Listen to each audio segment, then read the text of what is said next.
धर्म प्राण सुझाव श्रीमद् भगवद गीता का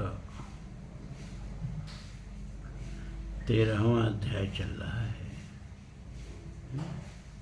बड़ा ही महत्वपूर्ण आध्यात्मिक विचार इसमें दिए गए हैं। अभी क्षेत्र क्षेत्र के विचार चल रहा है। ये जानना बहुत जरूरी है। जैसे कोई किसान अपने को खेत समझ ले तो उस किसान की क्या हालत होगी, ऐसे ही हम अपने को शरीर समझ लेते हैं।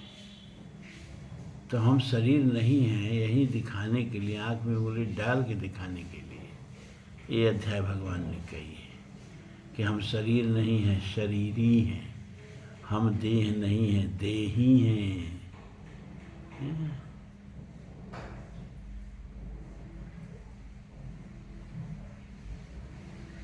गीता के दूसरे अध्याय में भगवान कह आए हैं कि सभी शरीरों में यह जो शरीरी है, यह जो देही है, यह नित्य है, अवध्य है, अजन्मा है, शाश्वत है। उसी बात को फिर यहाँ अलग से एकदम शरीर और शरीरी, मतलब हम जीव और ये हमारा घर शरीर, दोनों को पृथक पृथक दिखाने के लिए अध्याय चल रहा है। पांचवा श्लोक तक हो चुका था। 5वें श्लोक में भगवान ने कहा, महाभूतानि अहंकारो बुद्धिरव्यक्तमेव च इंद्रियाणि दशैकम च पंचचेन्द्रिय गोचरा।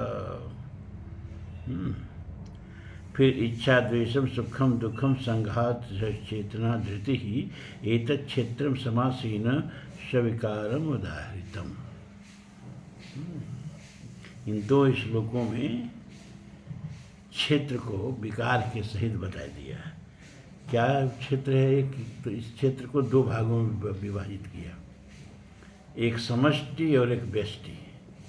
तो 5वां जो श्लोक, इसमें समष्टि के क्षेत्र का पोस्टमार्टम हो रहा है, समष्टि के क्षेत्र का विवरण दिया जा रहा है। और 6वां में व्यक्तिगत व्यष्टि जो क्षेत्र है उसका विवरण दिया जा रहा है। तो समष्टिगत क्षेत्र का मतलब पूरे ब्रह्मांड में, पूरा ब्रह्मांड कैसे बना है, पूरे ब्रह्मांड के क्षेत्र के कंपोनेंट्स क्या हैं, घटक क्या हैं, कैसे बना है, ये बताया है। कि पहले अव्यक्त था। विज्ञान भी बताता है कि पदार्थ ही एक बैग नहीं आ गया बिग बैंग थियरी के बाद। पदार्थ बहुत बाद में आया, पहले ऊर्जा थी और बहुत उच्च तापक्रम था। धीरे धीरे जब ऊर्जा ताप उसका घटा तो पदार्थों का निर्माण शुरू हुआ। पहले सूक्ष्म पदार्थ बने, स्ट्रिंग थियरी आई हो, स्ट्रिंग बने होंगे, फिर क्वार्क बने होंगे, फिर लेप्टॉन बने होंगे, तब हाइड्रॉन बने जाके, तब न्यूट्रॉन प्रोटॉन बने जा करके, और फिर ये सब आपस में संलयित हुए तो पदार्थ बने जा करके। ठीक इसी तरह ये वैज्ञानिक विश्लेषण यहाँ भी है। ये और धर्मों का आलोचना नहीं करनी चाहिए, इसलिए उस सब को हम छोड़ दे रहे हैं। यहाँ एक विकास, सृष्टि का विकास क्रम दिखाया गया है। महाभूतान अहंकारो बुद्धिर्व्यक्तमेव च इंद्रियाणि दशैकम च पंच इंद्रिय चेत्र पंचचेन्द्रिय गोचरा। ये जो विराट है ये किससे बना है? अव्यक्तमेव च, पहले अव्यक्तमेव को ले लीजिए, अव्यक्त प्रकृति, फिर उससे बुद्धि यानी समष्टिगत बुद्धि, पूरे ब्रह्मांड का बुद्धि तत्व यानी महत तत्व, फिर उसके बाद पूरे ब्रह्मांड का समष्टिगत अहंकार, और तब महाभूतान, अपंचीकृत महाभूत। पंचीकृत महाभूत नहीं, पहले अपंचीकृत महाभूत आए। इंद्रियाण दशैकम च, 10 इंद्रियां और एकम वह मन। तो 10 इंद्रियां और एकम च माने एक मन, वह मन, और पंचचंद्रिय गोचरा, और 5 जो है इंद्रियों के विषय, रूप रस शब्द स्पर्श और गंध। देखिए इस सृष्टि को इसी रूप में आप जान सकते हैं, छठवां कोई रूप में आप जान नहीं सकते हैं। उसको रूप से जानेंगे, स्वाद क्या है रस से जानेंगे, उसमें ध्वनि किस तरह से निकलती है पीटने पर ठोकने पर, शब्द के रूप में जानेंगे, खुरदुरा है मुलायम है, स्पर्श के रूप में जानेंगे, कैसा गंध है तो गंध के रूप में जानेंगे। तो यही 5 जो इंद्रियों के विषय हैं, और इन 5 विषयों का ज्ञान करने के लिए 5 ज्ञानेंद्रियां आपके पास हैं। आँख से रूप देखेंगे, जिह्वा से रस देखेंगे, नासिका से गंध देखेंगे, श्रवण से शब्द देखेंगे सुनेंगे, त्वचा से स्पर्श देखेंगे। तो ये पूरे समष्टि का क्षेत्र का विकार बताया। विकार क्यों कहा इसको? क्योंकि हर वो चीज जो कई चीजों से मिलकर बनी है उसको कभी न कभी विकृत होना ही है। वही चीज शाश्वत रहती है जो कूटस्थ हो, जो सजातीय विजातीय और स्वगत तीनों प्रकार के भेदों से शून्य हो। और तीनों प्रकार का भेद हम आपको पहले बता चुके हैं। कोई चीज़ों को बार बार दोहराने से कोई फायदा नहीं। तो जो चीज़ कुटस्थ हो वह अविकारी होगी, और केवल ब्रह्म ही यहाँ कुटस्थ है, इसलिए वो अविकारी हैं। सकल विकार रहित गत भेदा, कहीं नित नीत निरूप ही भेदा। लेकिन ये जो समष्टिगत प्रकृति है इसको भी क्षेत्र कहा। शरीर ही क्षेत्र नहीं है, जिन जिन तत्वों से शरीर बना है उन्हीं उन्हीं तत्वों से चारों ओर की प्रकृति भी बनी है। तो जितने घटकों से बना है उन घटकों का नाम बता दिया। क्या बता दिया? कि मूल प्रकृति है अव्यक्त, और समष्टिगत बुद्धि तत्व या महत तत्व, समष्टिगत अहंकार तत्व हैं, और 5 अपंचीकृत महाभूत, 10 इंद्रियां, 1 मन और 5 इनके विषय। ये शरीर भी इन्हीं से बना है और समूची प्रकृति भी इन्हीं से बनी है। ये विकार इसलिए हैं कि जो चीज़ कंपोनेंट्स घटकों से मिलके बनी है वो एक दिन विघटित होगी जरूर। वो निरंतर विघटित होती है, दिखाई भले ही न दे, इसीलिए इसको विकार कहा। अब ये तो समष्टिगत विकार बताया जो शरीर में भी है और शरीर के चारों तरफ प्रकृति में है। अब केवल शरीर का विकार बता रहे हैं जो प्रकृति में नहीं है, केवल शरीर में है। क्या? कि इच्छा द्वेष सुखम दुखम संघातश्चेतना धृति एतत् क्षेत्रम समासीन सविकारम उदाहृतम। इच्छा, अब इच्छा जो है वो शरीर में जीव के होती है। द्वेष होता है, सुख होता है, दुख होता है, संघात, मात्रा स्पर्शास्त्र कौन्तेय शीतोष्ण सुख दुखदा है। कभी सुख का संघात, कभी दुख का संघात, कभी अनुकूल परिस्थिति का संघात, कभी प्रतिकूल परिस्थिति का संघात, और संघात से बना हुआ यह शरीर।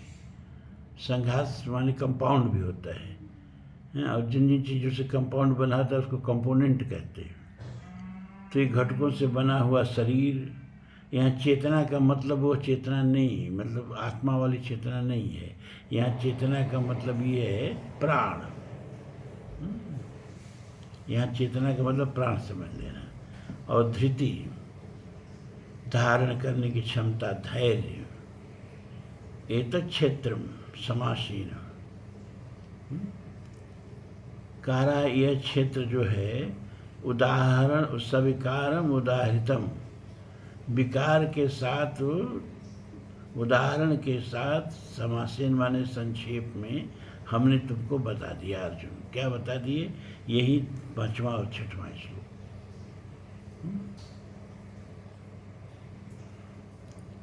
अरे भाई, शरीर में इच्छा होती है ना, उसको विकार ही बताया है। इच्छा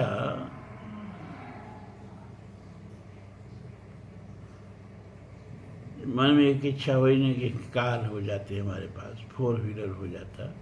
हर आदमी की इच्छा हो, 2 व्हीलर भी हो ना हो, लेकिन 4 व्हीलर की सपना देखा करते हैं लोग। 4 व्हीलर तो रात दिन बेचैनी, क्या 4 व्हीलर, किसी को जाती हुई देखते हाँ कितना सुखी आदमी है। वो तो 4 व्हीलर में बैठने वाला जानता है कि कितना सुखी है, लेकिन हमको लगता है बड़ा सुखी है, देखो कैसा अपना sir sir sir sir 4 wheeler में सरकता हुआ जा रहा है। तो और आकुलता भीतर बढ़ जाती है, हैं? कभी लोग इसी आकुलता को लिए हुए चले जाते हैं, 4 व्हीलर हो नहीं पाता है। कुछ लोगों का सपना पूरा हो जाता है। तो जिनका सपना पूरा हो जाता है उनको उस क्षण सुख मिलता है। दूसरे दिन से फिर चिंता गिरने लगती है, ड्राइविंग लाइसेंस नहीं है, ड्राइविंग करने नहीं आ रहा है, ड्राइवर रखना है, गैरेज रखना है, बहुत सारी चीज़ें हैं।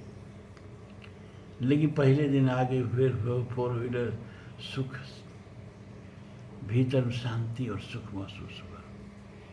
तो ये सुख जो महसूस होता है वो 4 व्हीलर के आने का सुख नहीं है।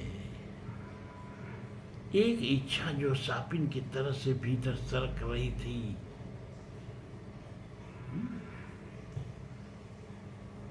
भीतर फुफकार रही थी एक अधूरी इच्छा, और उसी से अंतःकरण बेचैन था। लेकिन जब वो इच्छा पूरी हुई तो इच्छा मर गई। गाड़ी आ गई, 4 व्हीलर आ गया तो 4 व्हीलर की इच्छा मर गई।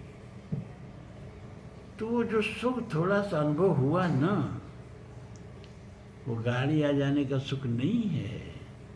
वो भीतर एक नागिन जो फुफकार रही थी, सरपड़ी की तरह सरक रही थी, वो मर गई, उसके मरने का सुख है।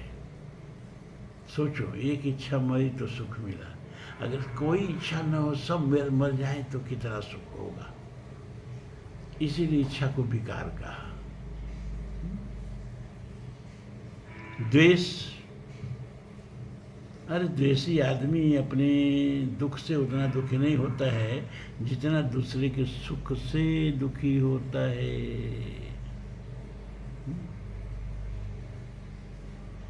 जब काहू की सुने बड़ाई, सांस ली जन जूड़ी आई।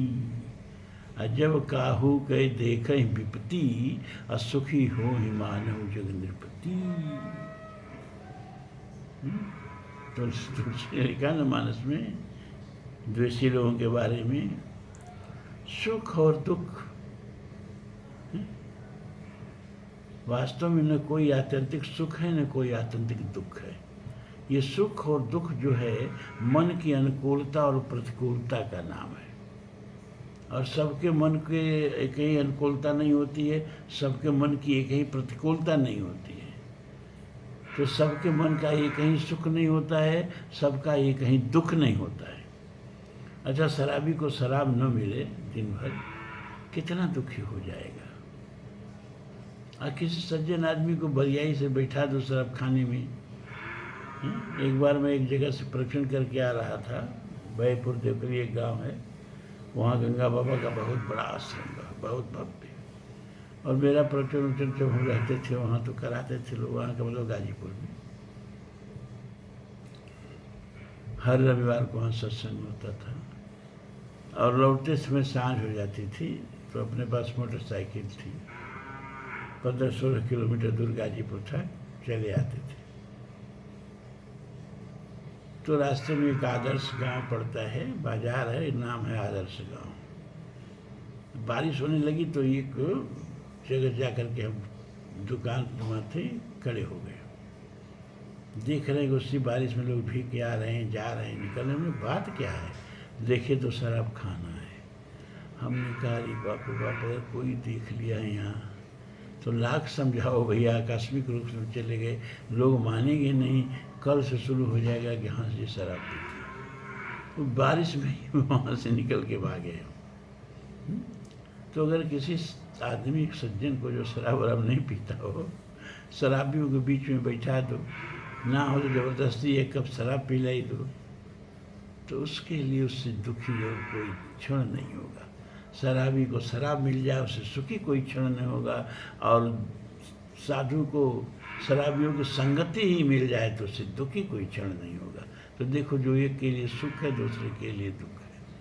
तो न कोई आत्यंतिक सुख है यहाँ, न कोई आत्यंतिक दुख है यहाँ। अपनी मन की अनुकूलता के अनुसार सुख है, मन की अनुकूलता है प्रतिकूलता के अनुसार से दुख। संघात चेतना धृति,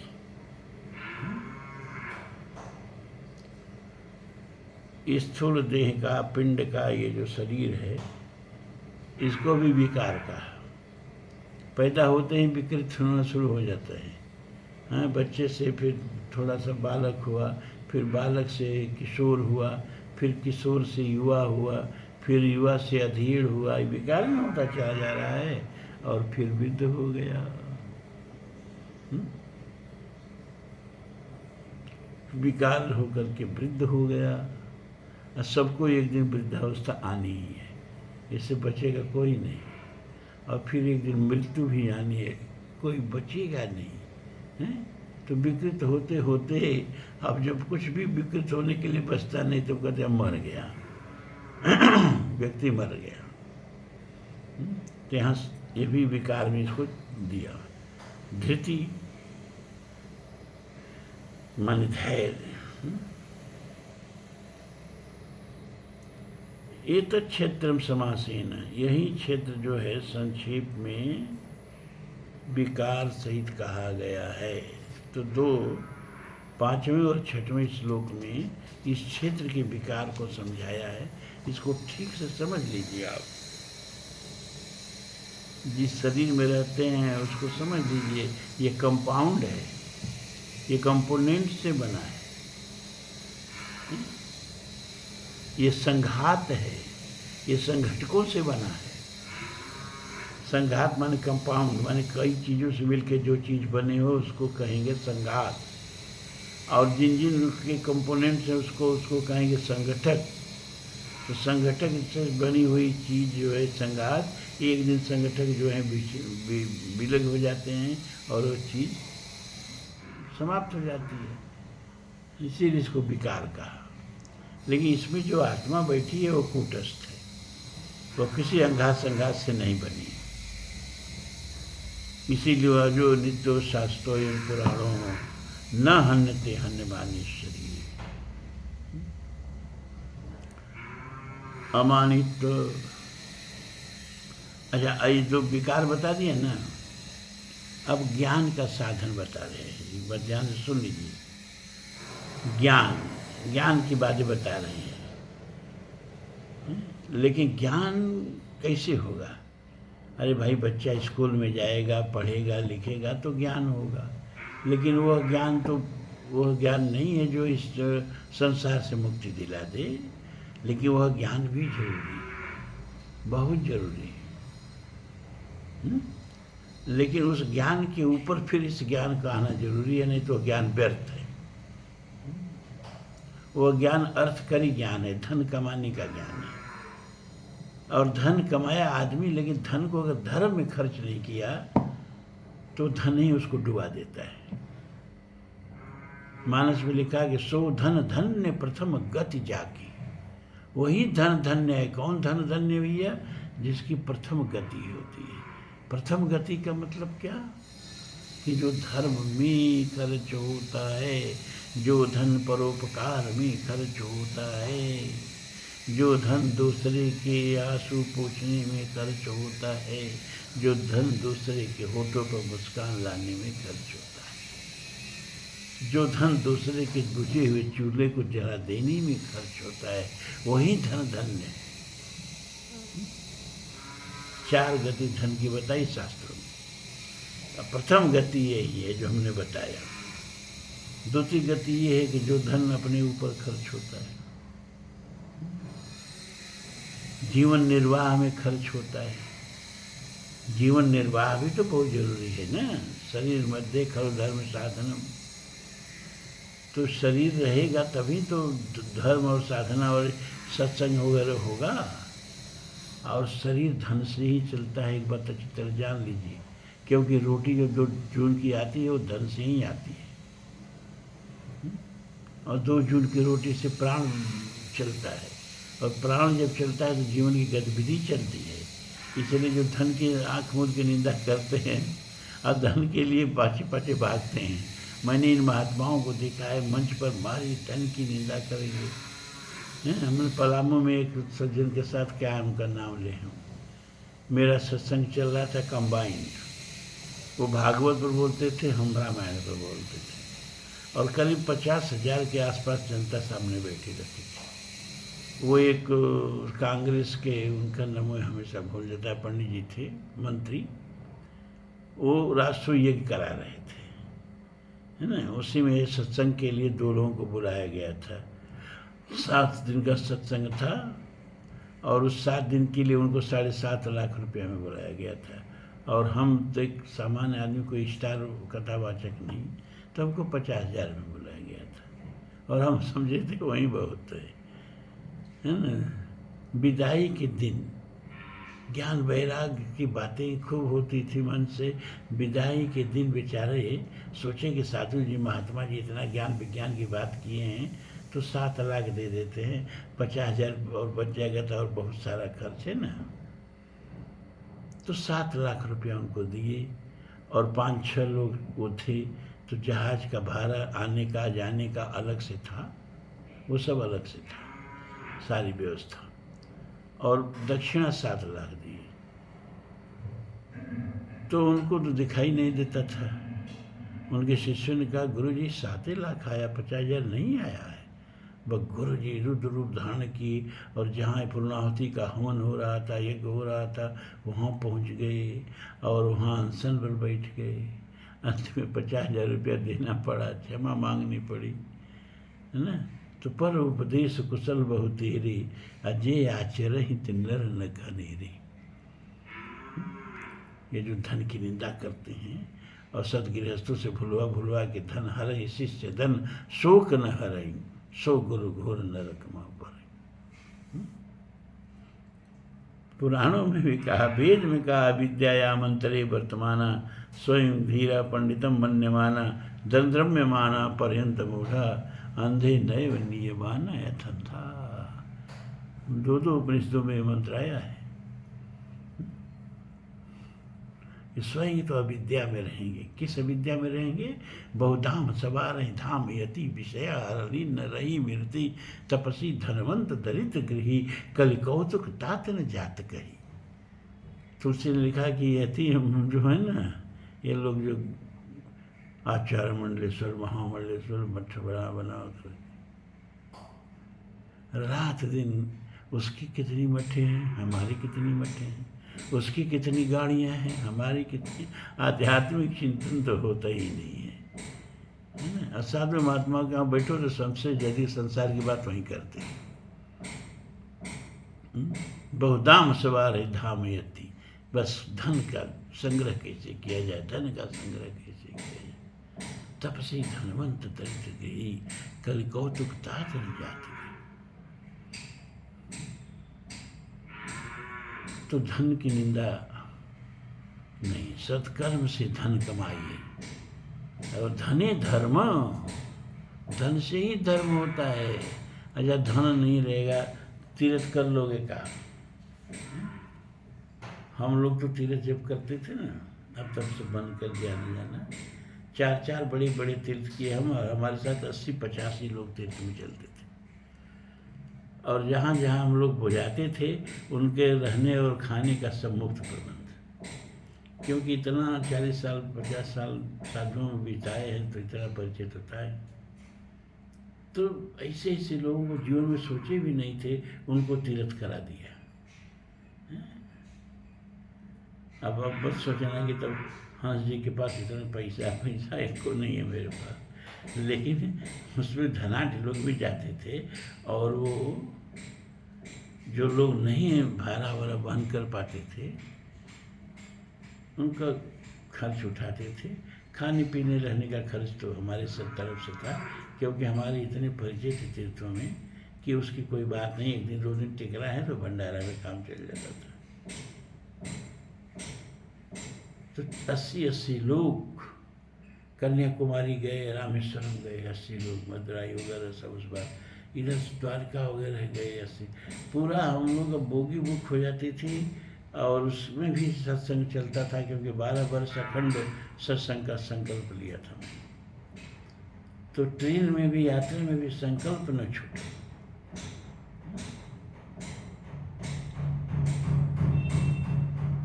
तो ज्ञान का साधन, क्या क्या साधन से ज्ञान जुटाया जाता है, क्या क्या लक्षण से ज्ञान जुटाया जाता है। अमानित्व, अदम्भित्व, अहिंसा, क्षांतिरार्जवम युच, शांति आर्जवम युच प्रयोग से जोड़ दिया। अमानित्व, अदम्भित्व, अहिंसा, क्षांति आर्जवम, आचार्योपासनाम शौचम, अस्थैर्यम आत्म विनिग्रह।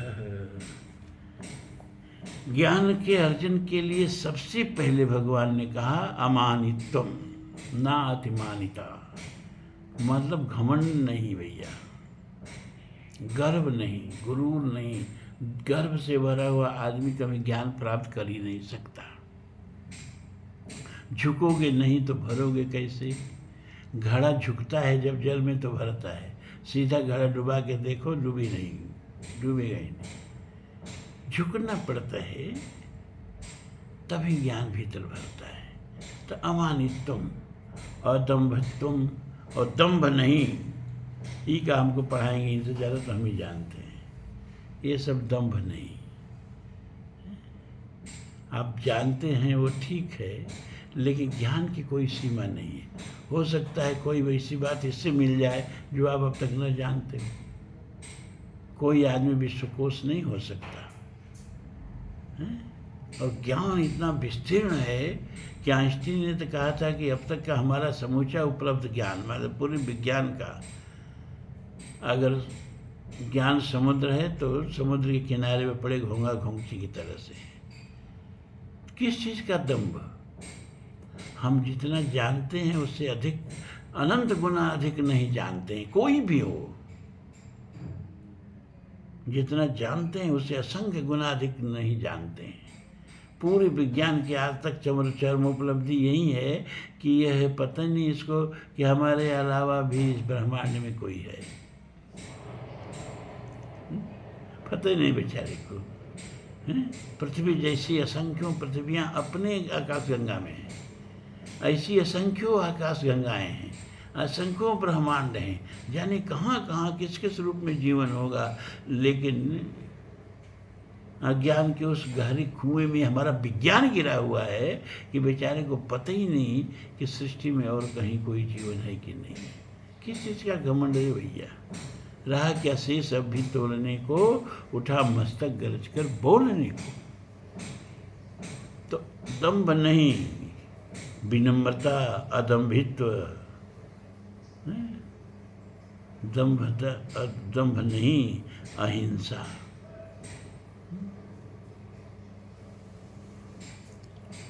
अब ये ब्रह्मचारी के लिए लक्षण दिए जाते हैं, ज्ञान प्राप्त करने के लिए दिए जा रहे हैं। मन में हिंसा की भावना नहीं, शांति, मन में बहुत क्रोध नहीं होना चाहिए, क्षमाशीलता की भावना हो। आर्जवम, कुटिलता नहीं होनी चाहिए। कुटिल आदमी क्या ज्ञान प्राप्त करेगा? सरलता होनी चाहिए। आचार्योपासनम, आचार्याय प्रियम धनम आहित्य। वेद कहता है अपने आचार्य को प्रसन्न करने के लिए जो उसे रुचे उस तरह की भेंटें लिया करके दो। आचार्याय प्रियम धनम आहित्य। तो आचार्योपासनम, गुरु की सेवा नहीं करोगे, वो गुरु नहीं जो कहीं कानून फुकवाए आए होंगे आप लोग, और फिर गुरु से पता नहीं जीवन में भेंट होगी कि नहीं होगी, या कभी साल भर में एक अलग गए, गुरु पूर्णिमा हो गई, भेंट हो गई। अरे क्या मिला उस गुरु से भैया? इसको गुरु थोड़े कहते हैं। कान फूंक दिया, जैसे पाड़ों का कान काट दिया जाता है। गुरु का मतलब वो जिससे रोज आपको कुछ न कुछ शिक्षा मिलती हो, कुछ न कुछ ज्ञान मिलता हो। गुरुपसेवनम, गुरु के चरणों में बैठ करके ज्ञानार्जन, और जो ज्ञानार्जन कराए उसको गुरु कहते हैं। आचार्योपासनम, शौचम, पवित्रता, अंतर्वाह्य पवित्रता, और अस्थैर्यम आत्मविनिग्रह, अस्थैर्यम। इन्हीं के बच्चे हैं ना, बीएचयू में हम लोग छात्र रहे हैं तो सब जानते हैं ना, क्लास चलता है, सिनेमा का टाइम हुआ, उठ के चलिए सिनेमा देखने। अस्थैर्य, चारों तरफ की चंचलता से समेट करके मन को और स्थिर होकर विद्या अध्ययन में लगाना, ज्ञानार्जन में लगाना, और आत्मविनिग्रह। यहाँ आत्मा का मतलब आत्मा से नहीं है, यहाँ आत्मा का मतलब है मन और इंद्रियाँ, मन और इंद्रियों सहित शरीर का नियंत्रण, है ना। जिसका मन बहुत चंचल हो वो ज्ञान कभी प्राप्त नहीं कर सकता, जिसकी इंद्रियां बस में नहीं हो वो क्या कभी ज्ञान प्राप्त करेगा। ये ज्ञान के साधन बताए जा रहे हैं। इंद्रियार्थेषु वैराग्यम अनहंकार एव च जन्म मृत्यु जरा व्याधि दुख दोषानुदर्शनम। इंद्रियार्थेषु, इंद्रियों के जो अर्थ हैं, विषय हैं, वैराग्य, उनमें वैराग्य, इंद्रियों के विषयों में वैराग्य। इंद्रिय लोलुप आदमी बहुत ज्ञान नहीं प्राप्त कर सकता। विषयों में जिसका मन एकदम डूबा हुआ है वो ज्ञान क्या प्राप्त करेगा। तो विषयों से विरक्ति, इंद्रियों के विषयों से विरक्ति। अनहंकार एवच, और अहंकार नहीं, अनहंकार। जन्म मृत्यु जरा व्याधि, इनकी दुखों को, इनके दोषों का अनुदर्शन करना। ये जन्म मृत्यु जरा व्याधि, अब इसमें अलग अलग क्या बताना है भाई। जन्म मृत्यु जरा माने बुढ़ापा, और व्याधि माने रोग, ये शरीर के ही लक्षण है ना। इन ये सब में जब आप ध्यान से देखेंगे तो जीवन से वितृष्णा होगी, और जब जीवन से वितृष्णा होगी तो इससे मुक्ति के कामना होगी, और जब मुक्ति की क्या कामना होगी तब ज्ञान। यहाँ ज्ञान का मतलब ये सब अप्लाइड नॉलेज नहीं है, ये सब डॉक्टरी, इंजीनियरिंग और ये सब नॉलेज नहीं, ये सब ज्ञान अर्थकरी ज्ञान है, सांसारिक ज्ञान है। ये भी जरूरी है, अभी हमने कहा ना, ये भी जरूरी है। लेकिन इस ज्ञान के प्राप्त करने के बाद फिर ब्रह्म ज्ञान, इस भवसागर से पार जाने का ज्ञान भी प्राप्त करना चाहिए। सा विद्या या विमुक्त, असली ज्ञान वही है जो इस भवसागर से मुक्त करा दे। और उस ज्ञान को देने के लिए हमारे त्रिपाठी जी जो हैं वो देखो दोनों तरह के ज्ञान की व्यवस्था की है। अर्थकरी ज्ञान की भी व्यवस्था है, नर्सिंग कॉलेज चल रहा है, कितने लोग पढ़ लिख के नर्स बनेंगे, जीवन चलेगी, रोजी चलेगी, रोटी चलेगी। बीएड कॉलेज है, कितने लोग शिक्षक बनेंगे। फार्मेसी कॉलेज है ना, इंटरमीडिएट कॉलेज है। ये सब जरूरी है ना, बिना इसके भी काम नहीं चलेगा, है ना। और इसके बाद लोगों का दुख दूर करने के लिए सामाजिक प्रतिष्ठान भी है, क्या अस्पताल है। बस एक ही कमी रह गई थी कि आध्यात्मिक ज्ञान के लिए कोई व्यवस्था नहीं थी। लेकिन बाहर भगवान आपने यह भी सौभाग्य इनको दिया, और इनको निमित्त बना के रोज के सत्संग के लिए भी 10 लोग आके बैठ जाते हैं, ब्रह्म विद्या सुनते हैं, ब्रह्म ज्ञान सुनते हैं। ये वो ज्ञान सुनते हैं सा विमुक्त है, जो इस संसार से मुक्त कर देता है। ये बहुत बड़ी उपलब्धि है। अशक्तिरभिसंग पुत्रदार गृहादिषु नित्यं च समचित्तत्वम् इष्टानिष्टोपपत्तिषु। अशक्ति अनभिसंग पुत्रदार गृहादिषु। अब ये जो भगवान बता रहे हैं इसको जस का तस नहीं अपनाना है। कि उस चीज़ों को इतनी ऊंचाई पर ले जाकर के कह दी गई है कि वो अर्जुन के गले नहीं उतरी, उसके जीवन में नहीं उतरी, हम आपके जीवन में कैसे उतरेगी। कह रहे हैं पुत्र दार माने स्त्री, गृह माने घर आदि। पुत्र स्त्री घर आदि आसक्ति अनभिसंग, इनमें आसक्ति नहीं होनी चाहिए है? और इनमें ममता नहीं होनी चाहिए। अब ये तो नहीं चलेगा भैया, ममता तू न गई मेरे मन से। पुत्र के प्रति ममता नहीं होगी तो पुत्र के लिए आदमी कष्ट क्यों सहेगा। सुर नर मुनि सबकी यह रीति, स्वार्थ लाग करई सब प्रीति। पुत्र में क्या स्वार्थ है कि जो हम अपने पिता के लिए नहीं करते हैं, जो कि पिता ने हमारे लिए किया है वो हम अपने पुत्र के लिए करते हैं। क्यों? क्योंकि ममता की नदी हमेशा आगे की तरफ बहती है।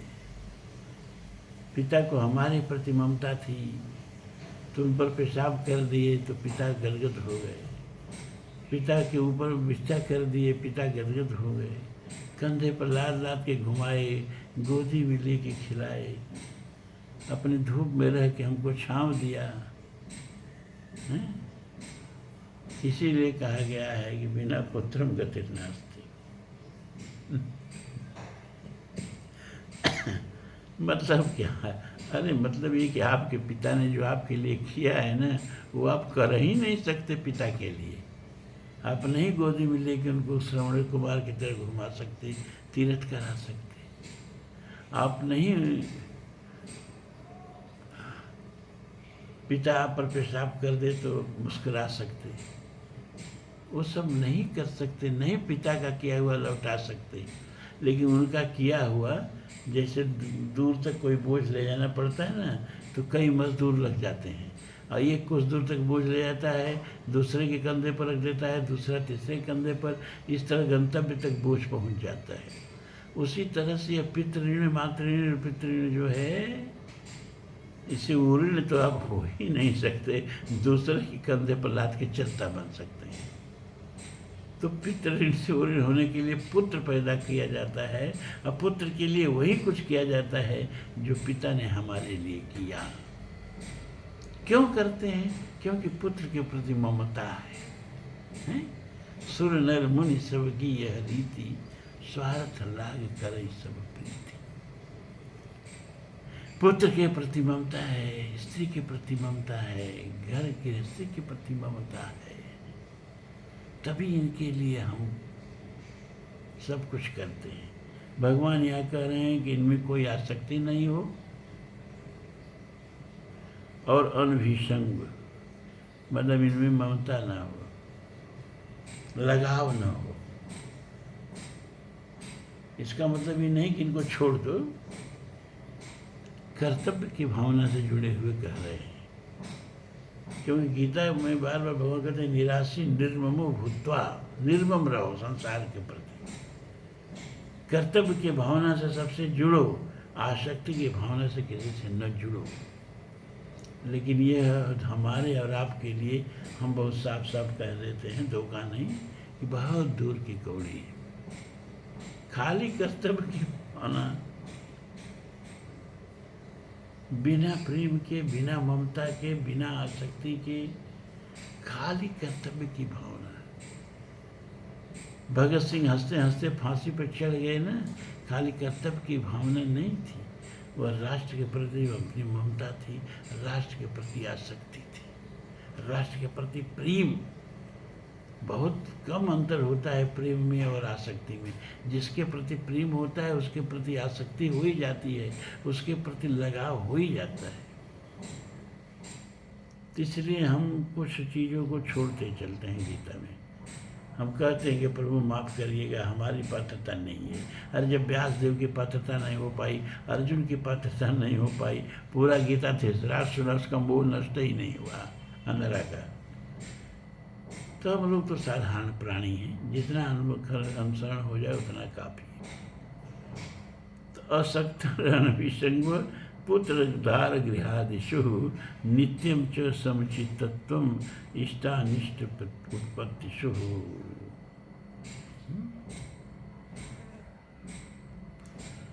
नित्यं च समचित्तत्व, नित्य समचित्तत्व, चित्त में नित्य समानता रहे, सुखे दुखे समय कृत्व लाभा लाभो जया जयो। और इष्ट में अनिष्ट में भी चित्त जो है समान रहे, लाभ हो हान हो, न लाभ में उतराएं और न हान में बिलबिलाएं, समान रहे।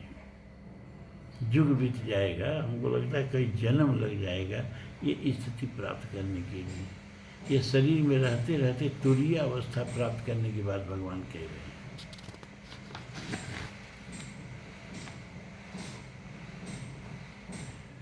मयि चानेन योगेन भक्तिर्व्यभिचारिणी विभक्त देह सेवितम अरति अर्जुन संसद अरतिर्जन संसदी। मयि चानन्य योगेन, मयि च अन्य योगेन भक्ति अव्यभिचारिणी। अनन्य योग से, अन्य मैंने दूसरा चिंतन में कोई आया ही नहीं। और अब व्यभिचारिणी का मतलब कि भक्ति के बदले कोई दूसरे जा ही नहीं चाहिए। कबहू कुछ तुमसे सहज सनी है, बदले में कुछ नहीं चाहिए। प्रहलाद नृसिंह भगवान ने कहा कुछ मांग लो, उसने कहा कि हाँ, कुछ मांगने के लिए भक्ति नहीं की है प्रभु, हमने आपकी भक्ति की है, आपसे विपणन नहीं किया है, आपसे व्यापार नहीं किया है। तो मयि च अनन्य योगेन भक्तिरव्यभिचारिणी विभक्त देव सेवितम अरति जन संसदी। एकांत में ज़्यादा तक सेवन करें, एकांत में ज़्यादातर सेवन करें, क्योंकि वास्तविक ज्ञान तो भीतर से आता है। ये जो वेद के ऋषि थे तो इनके लिए कोई विद्यालय नहीं था, इनका जो भी ज्ञान उतरा अपने भीतर से उतरा। और भीतर से ज्ञान कब आएगा? जब कोलाहल से आप दूर रहेंगे। जब कोलाहल से दूर रहेंगे तो आत्मदर्शन होगा। इसलिए कह रहे हैं कि ज़्यादातर एकांत सेवन की आदत डालें। और अरति जन संसदी, लोगों के भीड़ भाड़ में को रुचि न हो, रति न हो, अरति हो। बहुत भीड़ भाड़ से घबराहट हो जाए, बहुत भीड़ भाड़ में न रहें, एकांत में रहने की आदत डालें। और हमें लग रहा है समय ज़्यादा हो गया, शेष का। तो आप लोगों को हमारे श्रीमती जी कहती हैं कि अंत में श्लोक पढ़ दिया करिए। क्या? कि ओम पूर्णमदः पूर्णमिदं पूर्णात् पूर्णमुदच्यते पूर्णस्य पूर्णमादाय पूर्णमेवावशिष्यते। ओम शांति शांति शांति। ओम। आप लोगों को बहुत बहुत आशीर्वाद।